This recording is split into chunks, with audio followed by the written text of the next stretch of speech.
Sometimes history is preserved with a little bit of luck and maybe fate.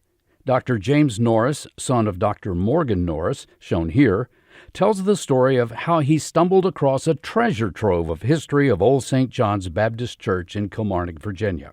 And it has an unlikely beginning. I was a student at the Norris Elementary School for 7 years. I had a teacher named Ms. Elsie Bird Coleman. Miss Elsie Bird Coleman was a very strict teacher, and to be honest with you, I really hated her. She expelled me from school once. I was a rather enterprising youngster. I used to have a little printing press when I was in grammar school and what do you call it, grade school rather. And I used to print tickets for the various school functions, and I printed some tickets, and she hadn't paid me for printing those tickets. And I told her when she expelled me that you pay me my money that you owe me for the tickets. And she said, if you don't get out of my face, I'll give you a whipping and send you home right away. And so eventually she paid me, but I didn't like her very much, but she was a very excellent teacher. And as I matured, I began to appreciate what she was doing for me and how well she taught me. And I bonded with her in later years, and we became such good friends that she said to me one day, Jimmy, I want you to be the executive of my estate.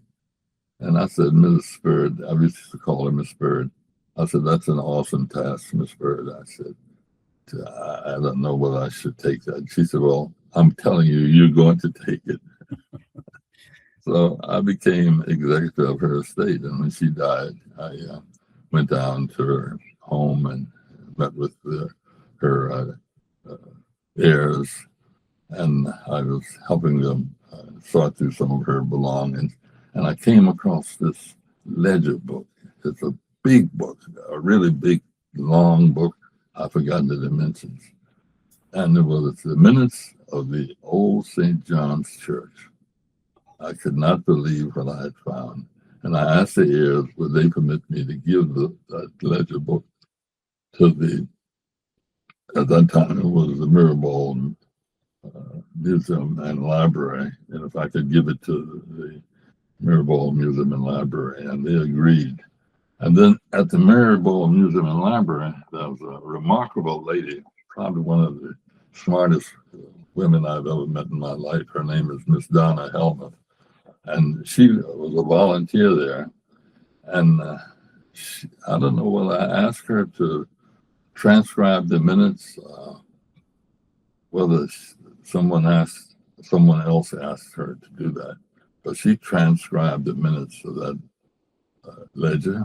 And that's the best record they have. What happened was when Carrie Peterson came in to help with the Old St. John's,